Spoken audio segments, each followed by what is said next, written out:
किश्तवाड़ के छात्रों इलाके में एक 14 साल की मासूम बच्ची के साथ बलात्कार किया जाता है और उसके बाद जब वो बच्ची गर्भवती हो जाती है तब उसका गर्भपात करवाने की भी कोशिश की जाती है और इसी कोशिश के बीच में मामले को दबाने की कोशिश में बच्ची की भी जान चली जाती है और उसके अंदर जो मासूम पल रहा था वो बच्चा भी मर जाता है। दुख की बात है और इस पूरे हालातों ने जम्मू कश्मीर को कहीं ना कहीं एक ऐसे झटके दिए हैं, एक नहीं कई सारे झटके दिए हैं कि आखिर आज भी विमेन सेफ्टी, महिलाओं की सेफ्टी हो या चाहे छोटी बच्चियों की सेफ्टी हो, उनके ऊपर अभी भी प्रश्न चिन्ह क्यों लगा हुआ है। मेरे साथ इस मुद्दे पर बातचीत करने के लिए एडवोकेट जुल्करनैन चौधरी हैं, जो कहीं ना कहीं इस गुर्जर कम्युनिटी को भी आए दिनों हमेशा रिप्रेजेंट करते रहते हैं, बातचीत करते रहते हैं। सीधे सवाल करेंगे और आज एक ऐसी सवाल करेंगे कि जिससे पता चलेगा कि आखिर कौन कौन है जो इसके पीछे था। सबसे पहले तो आपका बहुत स्वागत है। बहुत शुक्रिया साक्षी जी। एक तो दुख की बात यह है कि आज भी पूरे इंडिया में विमेन सेफ्टी एक बड़ा सवाल है और बच्चों को, छोटी बच्चों को भी सेफ्टी आज भी वो नहीं मिल पा रही है। ये सवाल खड़े होते हैं जब इस तरह के केसेस सामने आते हैं। आप खुद भी एक एडवोकेट हैं, आए दिनों ऐसे केसेस के बारे में आप सुनते होंगे और हैंडल भी करते होंगे। देख के कैसा लगता है कि अभी भी हम क्या वहीं के वहीं अटके हुए हैं जहां कई साल पहले थे। 21वीं सदी में जब इस किस्म का क्राइम हमारे सामने आता है तो मजबूर हो जाता है आदमी ये सोचने में कि हमने कितनी तरक्की की है और क्या कानून जो है उसकी प्रॉपर इम्प्लीमेंटेशन ना होने की वजह से ये क्राइम समाज में टाइम एंड अगेन हमें नजर आते। क्या हमारी छोटी बच्चियां, नाबालग सुरक्षित हैं? क्या स्कूलों के अंदर, किसी भी इंस्टीट्यूशन के अंदर, वर्क प्लेस के ऊपर वुमेन हरासमेंट तो हम देख रहे हैं, लेकिन अब बच्चियों को टारगेट किया जा रहा है। कहीं ना कहीं साक्षी जी, जब कानून इंप्लीमेंट किए गए तो मेजर के ऊपर थोड़ा सा रोक लग गई, बड़ी सारी चीजें लॉ के रिगार्डिंग भी रिस्ट्रिक्शंस हो गई, लेकिन अब किसको शिकार बनाया जा रहा है? अब शिकार बनाया जा रहा है नाबालग बच्चियों को, माइनर, स्कूल जाने वाली बच्ची को। बिल्कुल, स्कूल में देख लीजिए क्या हुआ। और सारे क्राइम अगर समाज के सामने आ जाएंगे तो समाज सोचने पर मजबूर हो जाएगा कि कितनी बड़ी दरिंदगी हमारे समाज में है। ये तो चंद ही या इक्का दुक्का केस है जो पब्लिक डोमेन में आ रहा है। अदरवाइज अगर यही केस, बच्ची की डेथ हुई है, ये सारा मामला हुआ है, इसको छुपाने के लिए क्या कोशिश नहीं की गई। देखिए, छुपाने की आप बात कर रहे हैं, मैं इसी पर आने वाली हूँ कि कहीं ना कहीं ये बहुत पहले से हुआ। बच्ची के साथ पहले बलात्कार हुआ, बच्ची गर्भवती तक हो गई। सबसे पहले तो वही बड़ा सवाल है कि लगभग इतने महीने हो गए कि बच्ची गर्भवती थी और ये मामला बाहर ही नहीं आया। ऐसा क्यों? क्यों इस व्यक्ति को बचाने की कोशिश की जा रही थी? और तो और इसमें हेडमास्टर भी मिला हुआ था। क्या लगता है? हेडमास्टर ही है जो रेप का एक्यूज्ड है। इसी स्कूल के कहते हैं कि 5 टीचर हैं टोटल, एंड ये मेन एक्यूज जो है ये हेडमास्टर है उस स्कूल का। इसके घर में भी लड़की रहती है ये, और कभी स्कूल जाती है, नहीं जाती है, इसके बारे में तो अटेंडेंस बताएगी। अब जब इसके फादर को 10 तारीख को जब ये हॉस्पिटल छात्रू में ले जाता है, छात्रू इज अ तहसील, वहां ले जाता है और डॉक्टर जी चेक करती हैं इसको। डॉक्टर साहिबा कहती हैं कि ये प्रेग्नेंट है, क्या ये मैरिड है? वो कहता है नहीं, मैरिड तो नहीं है। तो कहते हैं जी ये क्या है, ये कैसे है, बच्चा कैसे है? तो कहते हैं इसी को पूछो। तो जब बच्ची से डॉक्टर साहिबा पूछती हैं कि बच्चा किसका है, तो तब वो कहती है कि ये तो मास्टर खालिद हुसैन का है। पर लेकिन बड़ा सवाल ये है कि जब पिता को इसके बारे में पता चला तो पिता ने इस बारे में बात करने की कोशिश क्यों नहीं की? क्या किसी का डर था या फिर कोई डरा रहा था या गुंडागर्दी थी? आखिर क्या क्या कारण था जिसकी वजह से पिता ने नहीं बताया? क्योंकि माँ बाप की कोशिश होती है कि ऐसे केस में बच्चे को बचाया जाए और सामने वाले की खिलाफ एक्शन लिया जाए। ऐसा क्यों हुआ? Very important question. जब डॉक्टर साहिबा ने कहा कि अब आप फौरी तौर पे पुलिस स्टेशन जाइए, पुलिस स्टेशन का और हॉस्पिटल का कोई बड़ा डिस्टेंस नहीं है, और कहा कि आप थाने में रिपोर्ट दर्ज करवाइए।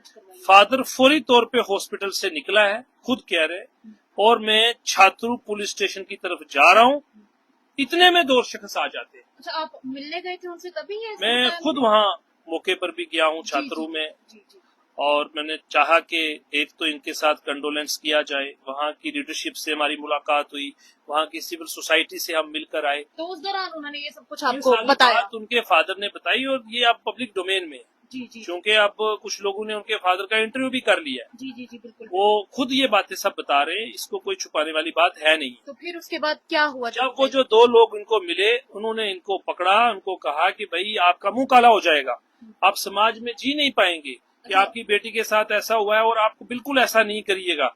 आप आइए गाड़ी में बैठिए, हम देखते हैं क्या कराना, हमने अल्ट्रासाउंड करवाना है। तो जोर जबरदस्ती करके उसको अपनी गाड़ी में बिठा लिया, बच्ची को भी बिठा लिया, फादर को भी बिठा लिया और सेम डे किश्तवाड़ लिया गया, जहां उसका अल्ट्रासाउंड करवाया गया। क्योंकि अभी तक उनको लग रहा था कि शायद अल्ट्रासाउंड करने से पता लगे कि वाकया में ऐसा है भी है कि नहीं है, वो कंफर्म कर रहे थे।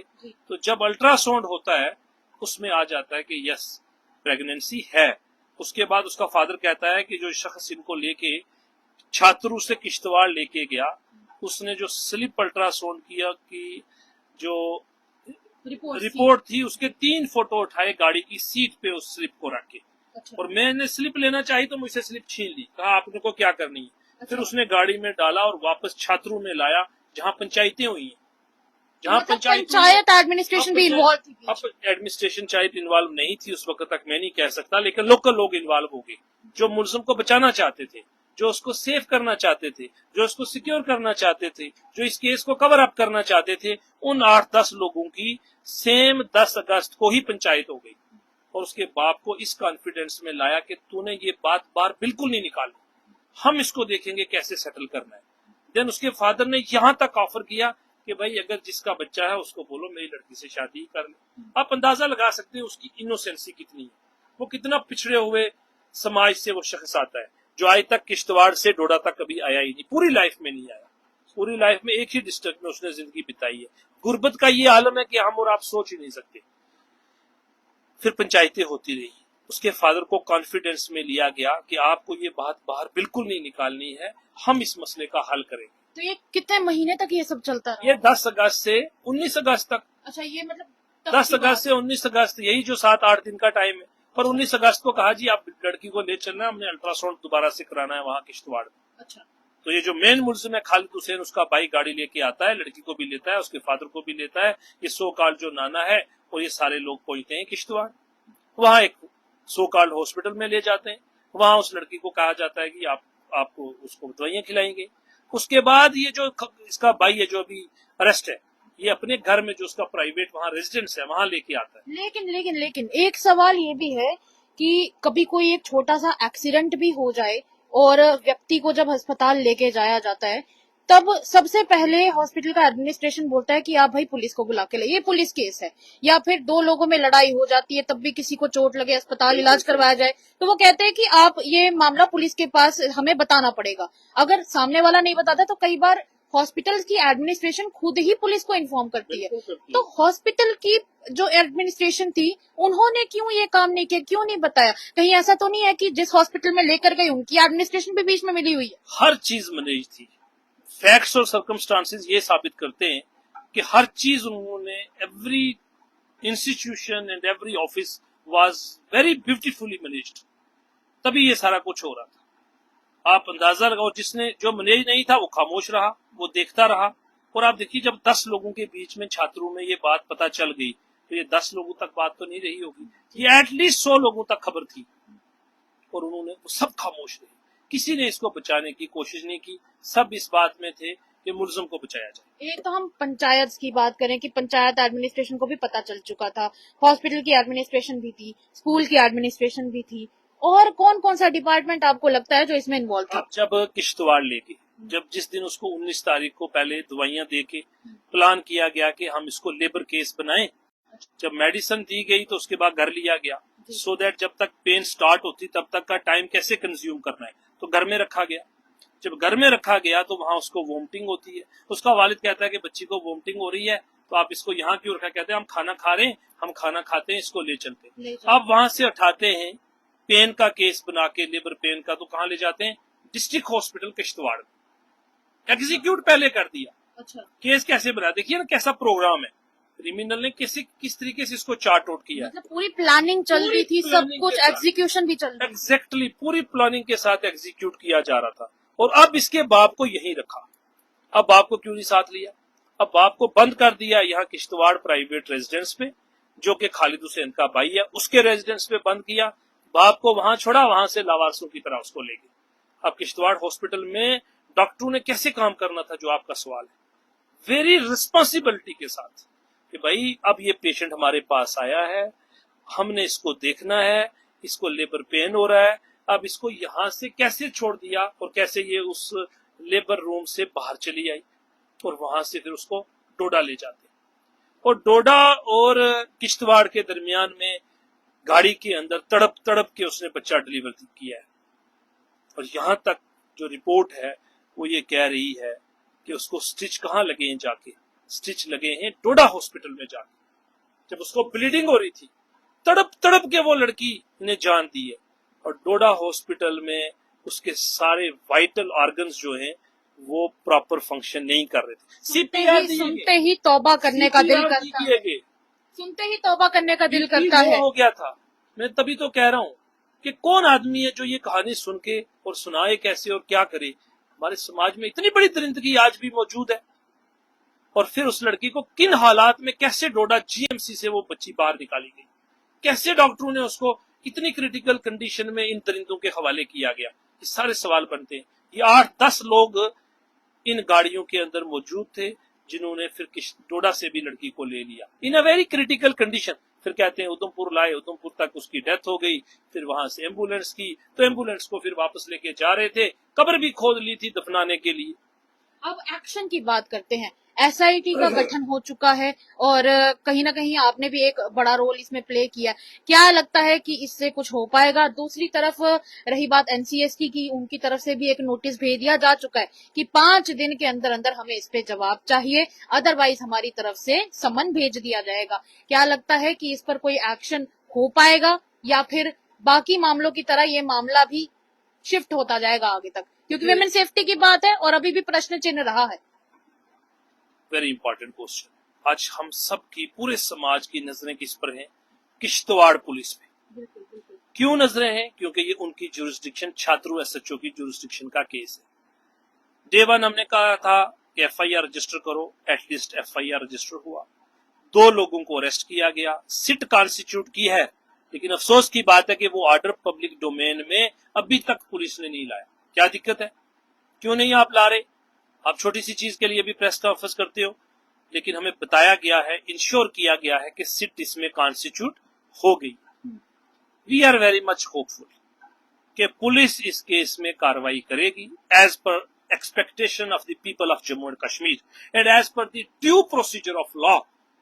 पूरी उम्मीद है कि कोई कोताही नहीं होगी। और अगर इस केस में भी पुलिस कोताही करती है, मुलजिमों को छुपाने की काम करती है, उनका साथ देने का काम करती है, तो इंसाफ किससे मांगेंगे आप? जनता तो ये भी कह रही है कि ये जो बलात्कारी है इसको फांसी की सजा होनी चाहिए। जनता ये डिमांड कर रही है।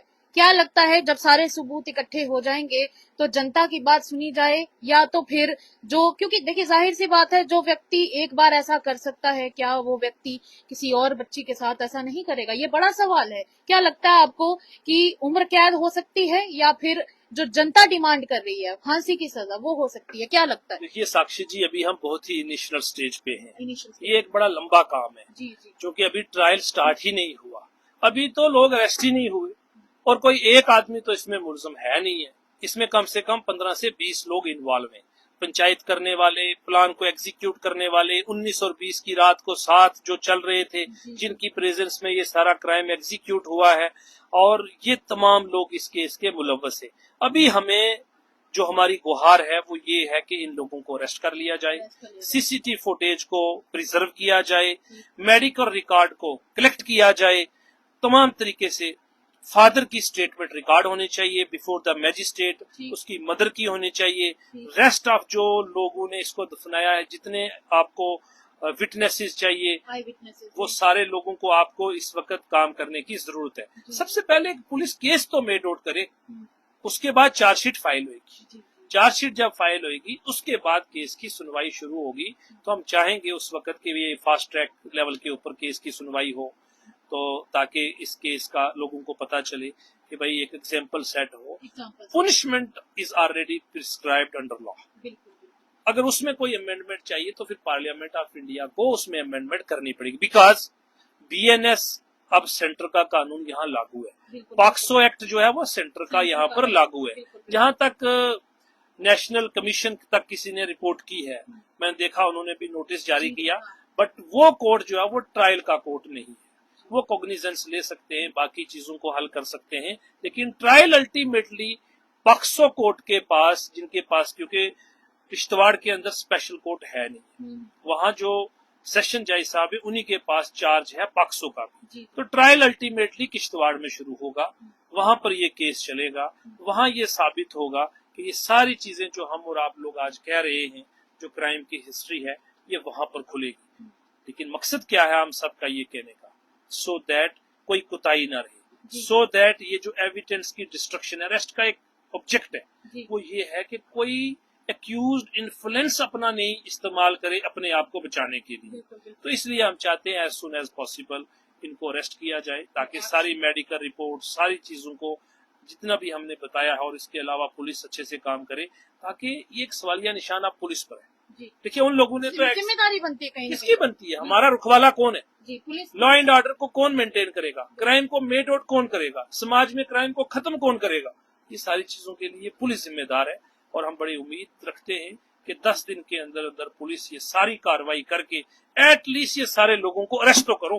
कौन आपको रोक रहा है इनकी अरेस्ट से, एटलीस्ट इनको अरेस्ट करो। इनोसेंट होंगे तो अदालत देखेगी इसकी क्या इन्वॉल्वमेंट है, लेकिन पुलिस के पास ये अथॉरिटी नहीं है कि वो खुद ही तय कर ले कौन इनोसेंट है कौन नहीं है। ये जो चेन ऑफ क्राइम के अंदर जो लोग इन्वॉल्व हैं, इनको सीरियस एलिगेशन है, कॉग्निजेबल ऑफेंस मेड आउट हुआ है, तो लिहाजा इससे इस जुर्म में भी अगर आप कोताही बरतेंगे फिर किस केस में आप कार्रवाई करेंगे। चलिए, शुक्रिया बातचीत करने के लिए। मेरे साथ एडवोकेट जुल्करनैन चौधरी थे और इन्होंने कहा है कि अब इस मामले के ऊपर और ज्यादा लापरवाही बरतना सरासर गलत होगा और ऐसे में प्लान ऑफ एक्शन की रिक्वायरमेंट है।